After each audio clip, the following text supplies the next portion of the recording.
My name is Marcus Webb. I'm 38 years old, a tenured professor of physics, and for 20 years I built my life on one certainty. God doesn't exist. I mocked believers. I debated pastors. I wrote articles dismantling Christianity. Then, on October 3rd of last year, I died for 20 minutes.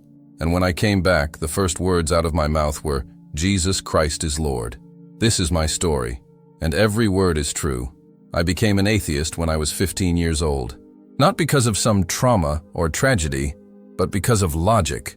I was sitting in my high school science class, learning about the Big Bang, evolution, quantum mechanics, and I remember thinking, this explains everything. We don't need God. My parents were casual believers. Easter and Christmas church attendance, grace before holiday meals, that kind of thing. But they didn't fight me when I declared I didn't believe anymore. They probably thought it was a phase. It wasn't. By college, I was a vocal atheist. I joined debate clubs, argued with campus Christians, and wore my skepticism like armor. I majored in physics because I wanted to understand the universe through observable, testable, repeatable laws, not through ancient myths and wishful thinking. I got my PhD at 26, published papers on quantum field theory, and landed a tenure-track position at a respected university. My colleagues respected me. My students feared me a little, and I was proud of the life I'd built on reason and evidence. I married my wife, Lauren, when I was 30. She wasn't religious either. She'd grown up Catholic but stopped believing in her 20s. We bonded over our shared worldview. This life is all there is, so make it count. We didn't need heaven to motivate us to be good people. We were kind, honest, hardworking. We donated to charity. We volunteered. We lived by ethics, not commandments. And we were happy, or at least I thought we were. The cracks started showing about 2 years into our marriage. Lauren started asking questions I didn't like. "Marcus, what happens after we die?" "Nothing," I'd say. "We cease to exist. That's it." She'd go quiet, and I'd assume the conversation was over. But it wasn't. She kept coming back to it. "Doesn't that scare you?" Why would it? Fear doesn't change reality, but I could see it bothered her. She'd stare out windows, lost in thought, and I'd catch her reading articles about philosophy and meaning and purpose. I dismissed it as a midlife crisis.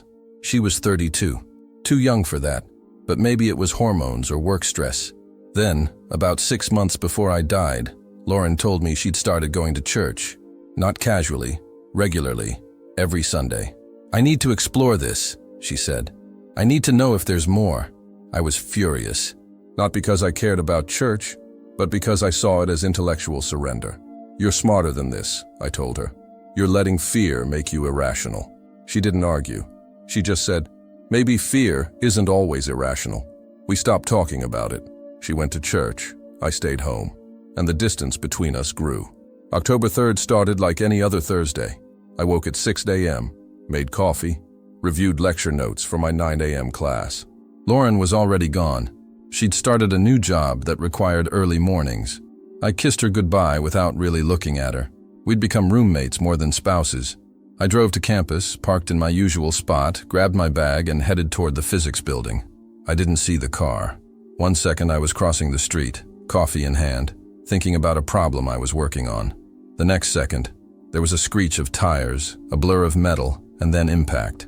I remember actually flying through the air, and thinking, with absurd clarity, the physics of this is fascinating. Then I hit the ground, and everything went dark. I woke up briefly in the ambulance, sirens blaring, paramedics shouting, pain everywhere, sharp, crushing, unbearable. Someone was asking me questions, but I couldn't answer. My mouth wouldn't work, my lungs wouldn't fill. I tried to say something, I don't know what, but nothing came out. Then the pain faded, replaced by a cold numbness that spread from my chest outward, and then nothing. The ER was chaos when I arrived.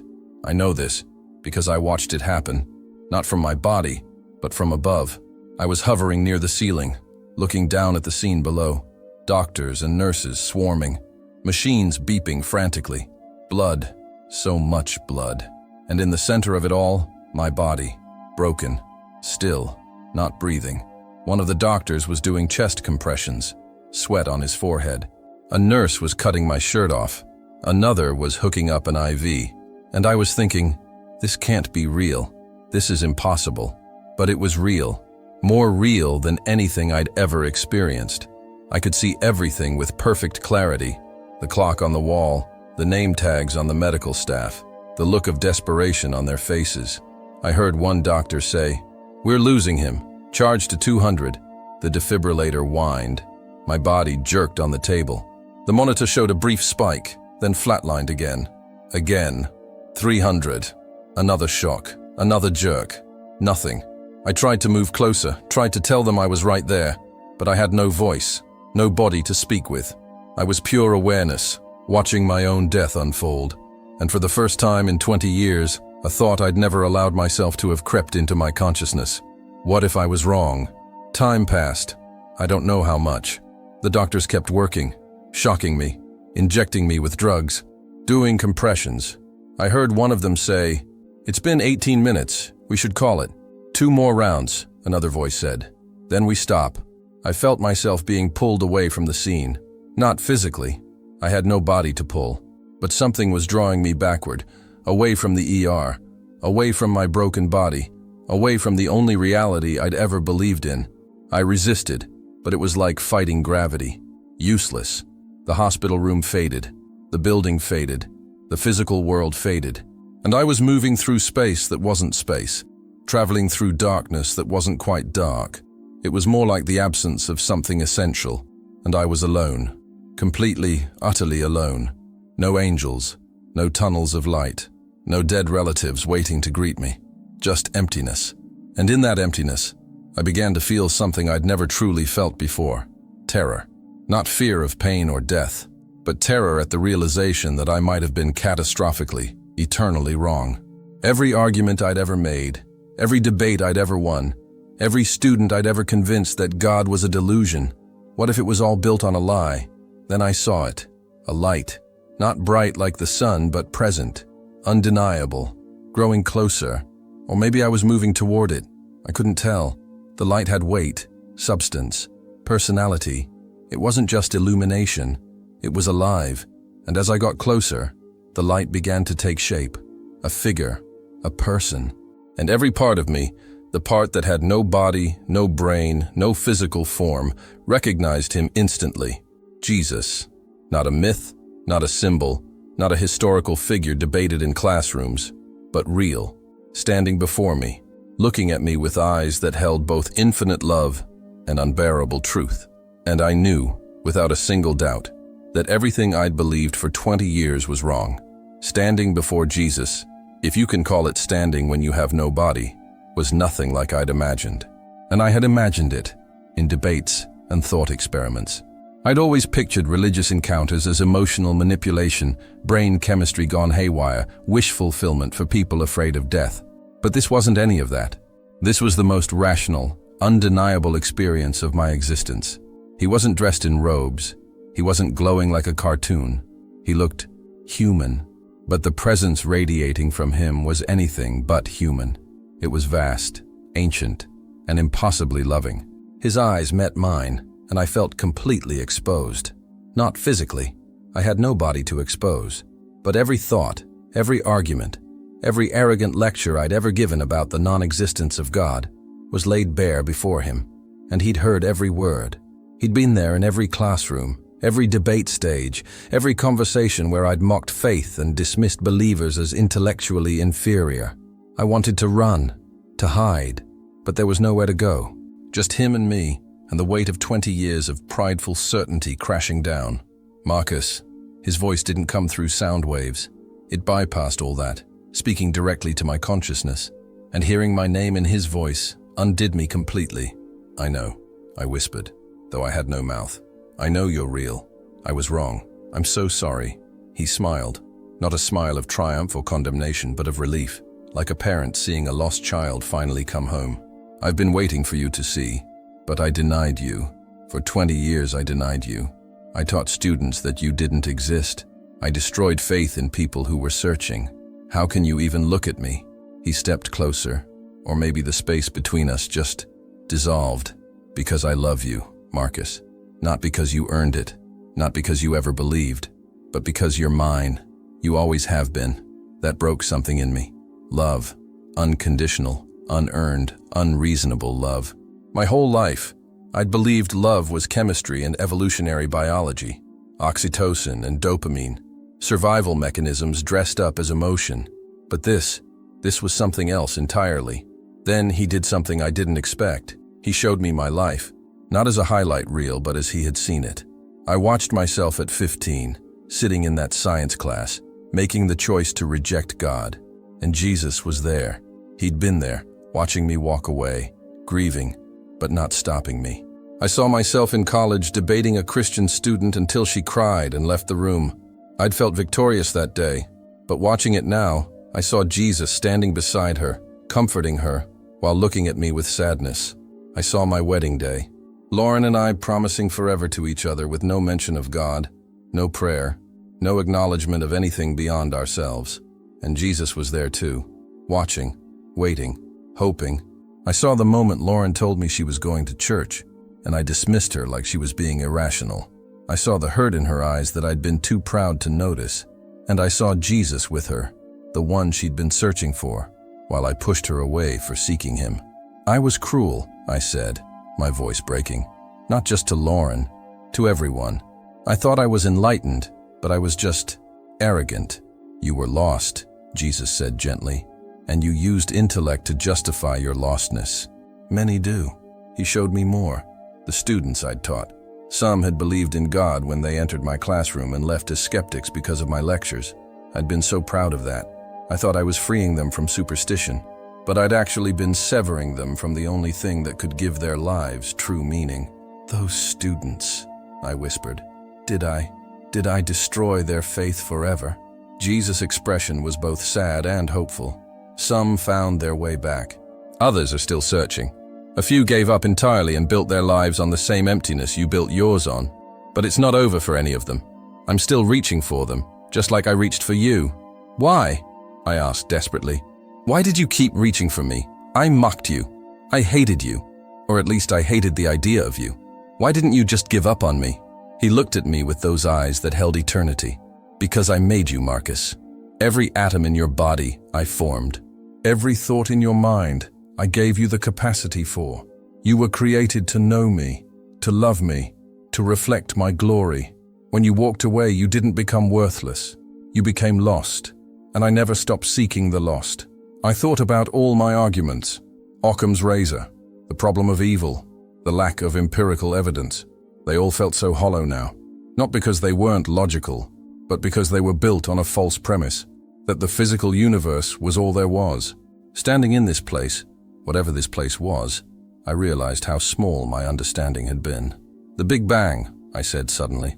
Quantum mechanics, evolution, they're all real, aren't they? I didn't get the science wrong. Jesus smiled. You didn't get the science wrong. You got the conclusion wrong.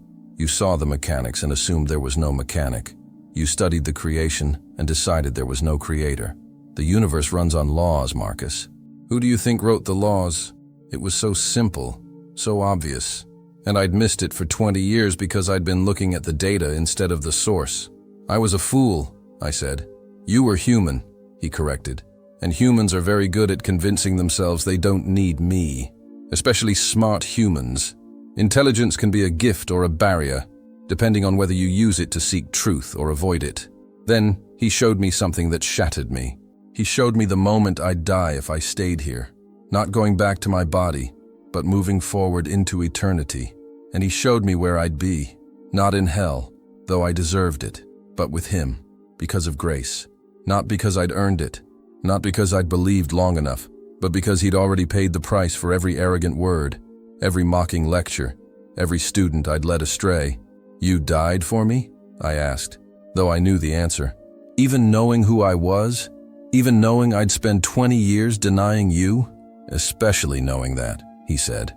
I didn't die for the people who had it all figured out, Marcus. I died for the lost, the broken, the ones who thought they didn't need saving. I died for you before you were even born, knowing exactly who you'd become and loving you anyway. I wept then, not with eyes, because I had none, but with my entire being. Deep, soul-wrenching sobs that came from a place I didn't even know existed. I don't deserve this, I said. I don't deserve your love, your forgiveness, any of it. No one does, he said simply. That's the point. Grace isn't about deserving. It's about me choosing to give what you couldn't earn. For the first time in my life, I understood the gospel. Not as a religious concept to be debated, but as reality. Jesus wasn't a myth. He was the most real thing I'd ever encountered. And he'd been pursuing me my entire life while I ran in the opposite direction, convinced I was too smart to need him. Can I stay? I asked. Can I just stay here with you? I don't want to go back. I don't want to face what I've done, who I've been. He looked at me with both compassion and firmness. You have to go back. Why? What's left for me there? I've ruined everything. Lauren's barely speaking to me. My career is built on denying you. My students think I'm an authority on truth when I've been teaching them lies. How can I go back to that? Because, he said, his voice carrying a weight that made the space around us feel heavier. Your story isn't over, and there are people who need to hear what you've seen. Atheists who are where you were. Skeptics who think they're too smart for faith. Students sitting in classrooms right now being taught that I don't exist. They need to hear from someone who believed what they believe and discovered he was wrong. They won't believe me, I said. They'll think I had a hallucination. Brain damage from oxygen deprivation. They'll explain it away just like I would have. Some will, he agreed. But some won't. Some are ready to hear truth, even when it costs them their certainty. And you're going to tell them. Before I could argue, I felt the pull again. Stronger this time. Wait, I said desperately. I'm not ready. I don't know how to do this. I don't even know what to say. His final words echoed as everything began to fade. Start with the truth. You were lost. Now you're found. You were blind. Now you see. Tell them I'm real. Tell them I'm waiting. Tell them it's not too late. Then I was falling. No, being yanked. Backward through space. The light faded. Jesus faded. And I was rushing toward a reality I no longer understood. In a body that had been dead for 20 minutes. With a message I had no idea how to deliver. The impact of returning to my body was violent. 1 second I was in that space with Jesus. The next I was slamming back into flesh and bone like hitting concrete at terminal velocity. Pain exploded everywhere. Chest, ribs, head, arms. I gasped, choking, my lungs refusing to work properly. Alarms screamed. Voices shouted. Hands pressed on me. And the first words that came out of my mouth, hoarse and broken, were, Jesus Christ is Lord. The ER went silent for half a second. Then chaos erupted again. He's back! We have a pulse! Someone was checking my vitals. Someone else was adjusting IVs. A doctor leaned over me, shining a light in my eyes. Mr. Webb, can you hear me? Do you know where you are? I tried to answer, but my throat was raw. All I could manage was, Jesus. I saw him. The doctor exchanged a glance with a nurse. I knew that look. I'd given it myself plenty of times. The look that says, brain damage, hallucination, oxygen deprivation. Sir, you've been in an accident. You're in the hospital. You were without oxygen for nearly 20 minutes. It's normal to experience confusion. I'm not confused, I rasped. I saw Jesus Christ. He's real. He spoke to me. Another exchange of glances. They were already writing me off as a trauma case. Over the next hours, they ran tests, CT scans, MRIs, neurological exams.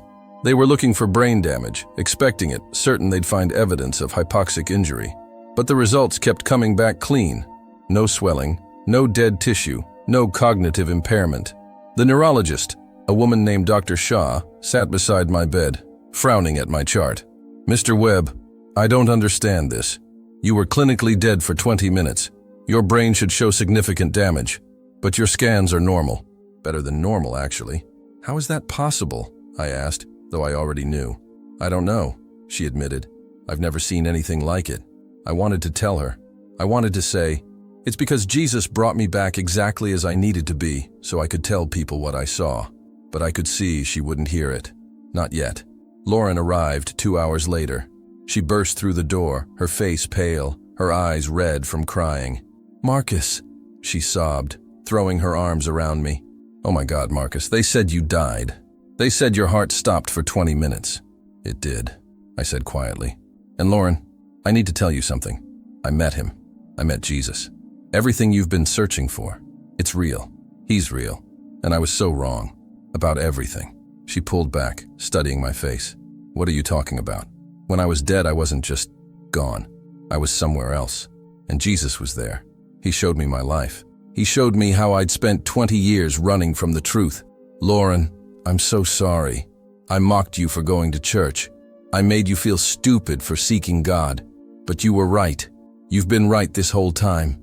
Tears filled her eyes again. But this time they weren't tears of relief. They were tears of shock.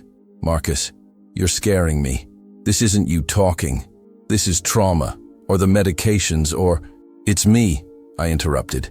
For the first time in 20 years, this is really me. The person I was before? That wasn't the real me. That was a man running from truth because he was too proud to admit he didn't have all the answers. She didn't know what to say. She just sat there, holding my hand, staring at me like I'd become a stranger. And in a way, I had. The next day, my colleagues started visiting. Dr. Brennan, the department chair, Dr. Lynn, who taught with me, students who'd heard about the accident. They all came with flowers, with well wishes, with relief that I'd survived. And every single one of them left confused and concerned because I kept telling them the same thing. I was wrong. God is real. Jesus is Lord. Dr. Brennan pulled me aside before leaving. Marcus, listen. You've been through something traumatic. Your brain experienced oxygen deprivation. What you think you saw, it's a common phenomenon. Near-death experiences. Hallucinations caused by dying neurons. It doesn't mean it wasn't a hallucination, I said firmly. I know how this sounds. I know exactly how this sounds because I would have said the same thing a week ago. But I'm telling you, what I experienced was more real than this conversation, more real than this hospital room. Jesus Christ is real, and I spent 20 years teaching lies. He looked at me with pity, not compassion, pity, like I'd lost my mind. Take some time to recover, he said carefully. We'll talk about your return to teaching when you're feeling more yourself. I am myself, I said. For the first time in my life, I'm actually myself. He left without another word, and I knew what that meant. My career, everything I'd built, was about to collapse. Lauren stayed with me through the week-long hospital stay, but the distance between us grew. Not because she didn't believe in God, but because she couldn't reconcile the man in the hospital bed with the man she'd married. You're talking like a fanatic, she said one night. Like one of those people we used to laugh at. We were wrong to laugh at them, I said gently. They were telling the truth. We were the ones living in delusion. But you're a physicist, Marcus. You've dedicated your life to observable, testable truth. And now you're throwing it all away for a vision you had while your brain was dying. How is that rational? Because, I said, choosing my words carefully, what I observed in that space was more empirically real than anything I've ever observed in a lab. I didn't lose my rationality, Lauren. I expanded it. I realized that the physical universe isn't all there is. There's a reality beyond what we can measure, and that reality has a name: Jesus Christ. She didn't come back to the hospital after that conversation. I was discharged alone, took a taxi home to an empty house. Lauren had left a note. I need space to process. I'll be staying with my sister for a while. I couldn't blame her. I'd spent 2 years dismissing her faith journey, and now I was the one having a religious awakening. It must have felt like cosmic irony. The university gave me medical leave, but I knew it was more than that. They were waiting for me to come to my senses, to recant, to go back to being the atheist physics professor they'd hired. But I couldn't. I'd seen too much, known too much. The first time I went to church, I sat in the back and cried through the entire service. Not sad tears, but overwhelmed tears. Every song, every scripture, every prayer, it all made sense now. The puzzle pieces I'd been missing my entire life finally fit together. A man approached me after the service, older, probably in his 60s, with kind eyes. "You're new here," he said. "First time?" "Yeah," I said, wiping my face. "It's my first time at any church since I was a kid." "What brought you here?" he asked. I laughed, but it came out broken. "I died 2 weeks ago, was dead for 20 minutes, and I met Jesus. Now everything I built my life on is falling apart, and I have no idea what to do next." He smiled like he understood. "Sounds about right. Death and resurrection tend to do that. I'm Pastor John, by the way. Marcus, Dr. Marcus Webb. I taught physics at the university." "Ah," he said knowingly. "A man of science encountering the author of science. That's always a beautiful collision. We talked for an hour. I told him everything, the accident, the encounter, the way Jesus had shown me my life, the cost I was already paying. He listened without judgment, without skepticism. And when I finished, he said, "Marcus, you've been given a gift, a terrible, costly, beautiful gift. You know something most people spend their whole lives wondering about. You know for certain that Jesus is real. Now the question is, what are you going to do with that knowledge?" "I don't know," I admitted. "Tell people, I guess. But who's going to listen? I'm a physicist who had a near-death experience. They'll explain it away as brain chemistry." "Some will," he agreed, "but some won't. Some are waiting for someone like you, someone who stood where they stand, believed what they believe, and discovered they were wrong. Those people need to hear your story. Even if it costs me everything?" I asked. He looked at me seriously. "Especially if it costs you everything, because that's how people will know it's true. No one gives up their career, their reputation, their entire worldview for a hallucination, but they do it for truth." I left that church knowing what I had to do, and knowing it would destroy the life I'd built. But that life had been built on sand. Now I had a chance to build on rock, even if it meant starting from nothing. The university called me in for a meeting 3 weeks after I returned from medical leave. I knew what was coming. Department Chair Dr. Brennan, Dean Harris, and a representative from HR sat across from me in a conference room that suddenly felt very small. "Marcus," Dr. Brennan began carefully, "we're concerned. Multiple students have reported that you've been discussing religious experiences during office hours, telling them about your accident, about Jesus." "I'm telling them the truth," I said simply. "Students come to me with questions about meaning, purpose, existence. I used to give them atheistic answers. Now I give them truthful ones." The dean leaned forward. "Dr. Webb, you're employed to teach physics, not theology, not personal religious experiences. We have separation of church and state to consider. Students have complained that you're proselytizing. I'm answering their questions honestly," I said. "If a student asks me whether consciousness survives death, what am I supposed to tell them? The materialist answer I no longer believe? Or the truth I discovered when I died and met Jesus Christ?" The HR rep cleared her throat. "Dr. Webb, we understand you've been through a traumatic experience. We're willing to support you through counseling, through additional medical leave if needed. But we can't have faculty pushing religious agendas in academic settings." "It's not an agenda," I said, frustration rising. "It's testimony. I experienced something that changed everything I believed. How can I go back to teaching as if it didn't happen?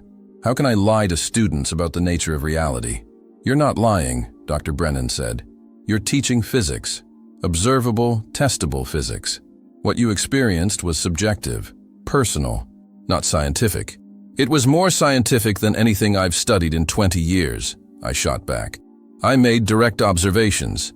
I gathered data. I reached a conclusion. The only difference is that the conclusion contradicts the materialist worldview this university is built on." The dean sighed. "Dr. Webb, we're going to recommend you take a full semester off, paid leave.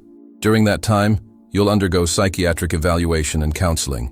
When you return, you'll be expected to maintain professional boundaries and keep personal religious beliefs out of your teaching. If you're unable to do that, we'll have to consider termination." "So you're asking me to choose between my job and my integrity," I said quietly. "We're asking you to do the job you were hired for," the dean replied. I walked out of that meeting knowing I wouldn't be coming back, not because I was being fired, but because I couldn't teach the way they wanted me to. I couldn't stand in front of students and pretend the physical universe was all there was. I couldn't explain quantum mechanics without mentioning the mind that designed it. I couldn't discuss the fine-tuning of universal constants without acknowledging the tuner. Lauren and I met for coffee that week. She'd been staying with her sister for a month, and the distance between us had grown into a canyon. "I'm leaving the university," I told her. "They want me to stop talking about Jesus." "I can't do that." She stirred her coffee, not looking at me. "So you're throwing away your career? 15 years of work, tenure, research, all of it. For what, Marcus? For a vision you had while your brain was dying." "It wasn't a vision," I said for the 100th time. "It was an encounter. And yes, I'm walking away from my career. Because what's the point of having a career built on teaching lies?" "You weren't teaching lies," she said. her voice rising. "You were teaching physics. Real, observable physics." "I was teaching an incomplete picture," I corrected. "I was showing students the mechanics without acknowledging the mechanic, and I can't do that anymore." She looked at me, and I saw something break in her eyes. "I can't do this, Marcus. I've tried. I've prayed. I've asked God to help me understand. But the man sitting across from me isn't the man I married. You've become someone I don't recognize. I'm more myself than I've ever been," I said gently. "But I understand. This isn't what you signed up for." "No," she whispered. "It's not." She filed for divorce a week later. Not because she stopped believing in God. She'd been attending church for over a year. But because she couldn't reconcile the cost of my conversion. She wanted a faith that fit comfortably into life. I'd been given a faith that destroyed everything comfortable about life. I moved out of our house into a small apartment, sold most of my possessions, started writing. Not academic papers, but my testimony. I wrote about the accident, the encounter, the way Jesus had shown me truth I'd spent 20 years denying. I submitted it to Christian publications, academic journals, anyone who would listen. Most ignored it. A few published it. And the responses were predictable. Christians praised it as powerful testimony. Atheists dismissed it as delusion. Skeptics analyzed it as a textbook case of near-death hallucination caused by oxygen deprivation. But some people, a handful, scattered across the country, reached out to say my story had changed them.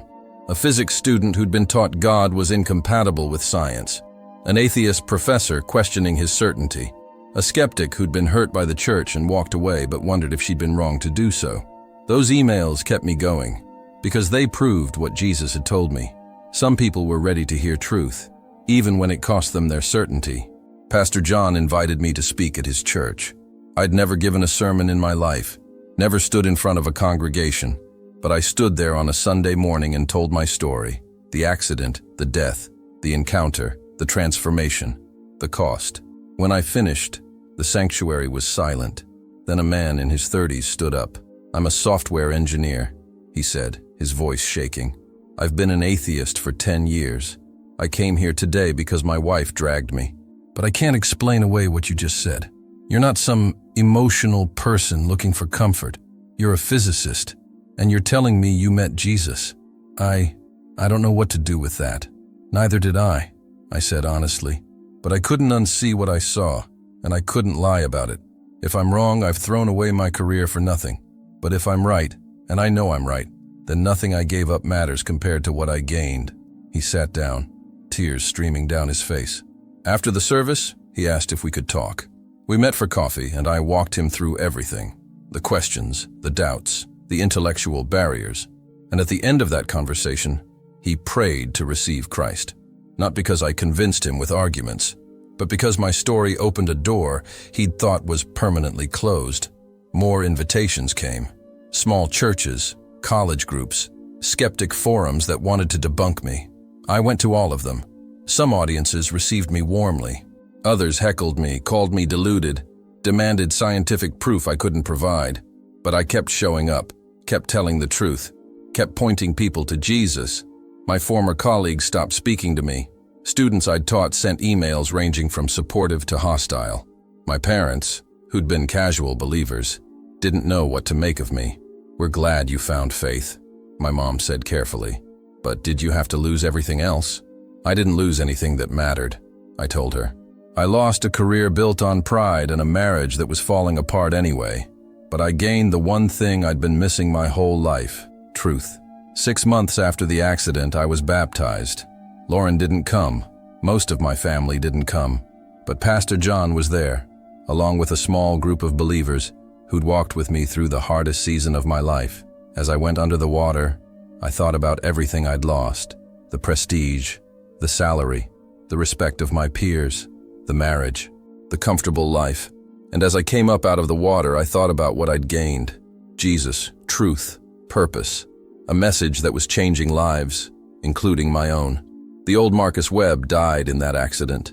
He died believing he had all the answers, that science explained everything, that faith was for weak minds.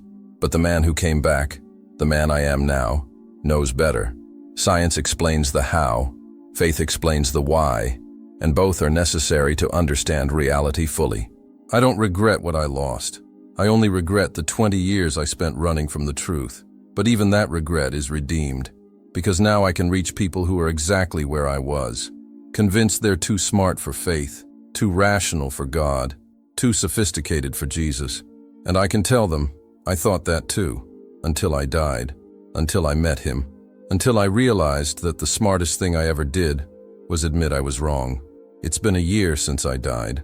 A full year of living in a world that looks the same, but feels completely different.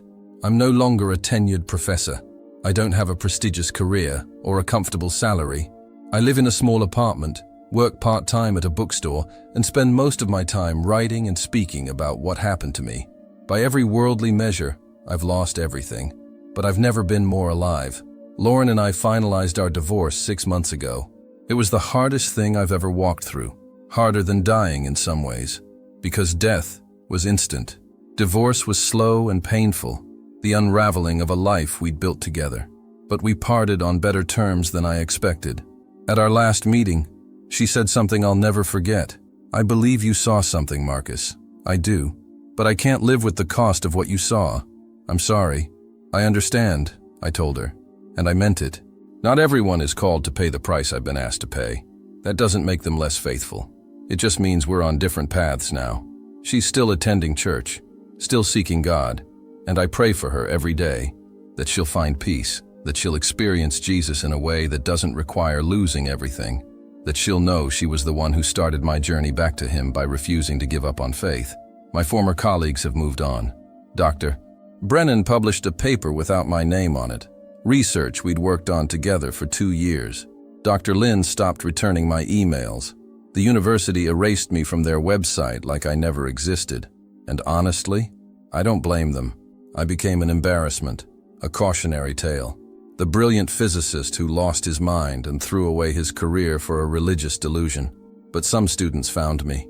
A handful reached out after hearing my story, asking questions they couldn't ask in academic settings.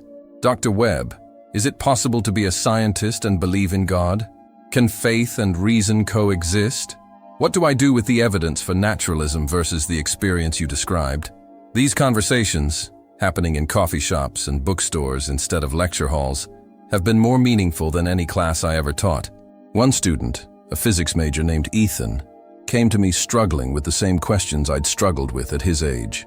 I was raised Christian, he said, but the more science I learn, the less room there seems to be for God. And now my professors are telling me that faith is intellectual suicide. I told him my story, not to convince him, but to show him that the dichotomy is false. Science doesn't disprove God, Ethan. It reveals his fingerprints. Every law of physics, every universal constant, every piece of fine-tuning that makes life possible, it all points to a designer. I spent 20 years ignoring the obvious because I didn't want to submit to a creator, but the evidence was always there. He left that conversation with tears in his eyes. Thank you, he said. I thought I had to choose, but maybe I don't. 3 weeks later, he emailed me. I've stopped running from God. Thank you for showing me I don't have to check my brain at the door to follow Jesus. That email made every loss worthwhile. The cost of my testimony has been high. My parents still don't understand why I threw my life away. My brother thinks I had a mental breakdown. Old friends avoid me at reunions. But I've gained a community I never knew existed. Believers who don't see faith and reason as enemies, who ask hard questions without fear, who pursue truth wherever it leads. Pastor John asked me to join the leadership team at his church. Not as a pastor, I'm too new to faith for that, but as someone who can speak to skeptics, to scientists, to intellectuals who think Christianity is for simple minds. I've led a Bible study for doubters and seekers. We don't avoid hard questions. We dive into them. And people are encountering Jesus not despite their questions, but through them. I've also reconnected with some of my former students, the ones I led astray with my atheistic teaching. One of them, a young woman named Sophia, reached out with an email that gutted me. Dr. Webb, you were my hero. You taught me to think critically, to question everything. But you also taught me that God was a myth. I built my life on that foundation, and now I'm empty, lost, purposeless. If you were wrong about God, what else were you wrong about? I met her for coffee and apologized. I'm sorry, Sophia. I taught you what I believed at the time, but I was wrong. And I led you down a path that ends in emptiness. But it's not too late to turn around." She cried. We talked for 3 hours, and by the end of that conversation, she prayed to receive Christ. Watching her transformation over the following months, seeing her go from lost to found, from empty to full, reminded me why Jesus sent me back. Here's what I've learned in this year of resurrection. Truth costs everything, but it's worth it. Jesus doesn't promise comfort. He promises himself, and knowing him, really knowing him, is worth more than tenure, prestige, marriage, or anything else this world offers. I don't regret my old life. I just see it clearly now. I was building a kingdom of knowledge while ignoring the king. I was searching for answers in equations while rejecting the answer standing in front of me. I was trying to explain the universe without acknowledging the one who spoke it into existence. If you're watching this and you're where I was, an atheist, a skeptic, someone who thinks faith is irrational, I'm not going to argue with you. I can't prove Jesus to you in a lab. I can't put him under a microscope. But I can tell you what I experienced. I died. I met him. And he's more real than anything I've ever studied in 20 years of physics. You can dismiss my story. You can explain it away as hallucination, oxygen deprivation, wishful thinking. But ask yourself, why would a tenured professor throw away his career for a delusion? Why would I endure divorce, isolation, and professional ruin for a lie? The answer is simple, because what I experienced was true, and truth demands a response. If you're a believer watching this, don't take your faith for granted. Don't coast. Don't settle for comfortable Christianity. Jesus is real. He's not a doctrine or a tradition or a set of rules. He's a living person who loves you, pursues you, and calls you to die to yourself so you can truly live. And if you're someone who's been hurt by the church, who walked away because of hypocrites or harsh theology or unanswered questions, I'm sorry. But don't let human failure keep you from encountering Jesus. He's better than the people who represent him. He's better than the systems built in his name. He's better than anything else you'll ever find. Subscribe to this channel if you want to hear more stories like mine. Stories of skeptics who encountered truth, of atheists who met Jesus, of people who lost everything and found the only thing that matters. Share this video with someone who's questioning, doubting, searching. Maybe they need to hear that it's okay to wrestle with hard questions. Maybe they need to know that faith and reason aren't enemies. Maybe they just need to hear from someone who was dead and came back to life. Thank you for listening to my story. Thank you for being willing to consider that maybe, just maybe, there's more to reality than what we can see and measure. I don't know what your journey looks like, but I know this. Jesus is real. He's waiting for you. And if a stubborn, prideful atheist like me can encounter him and be transformed, so can you. Don't wait until you die to find out. Seek him now. Ask him to reveal himself. And be ready, because when he does, it will cost you everything, but you'll gain infinitely more than you lose.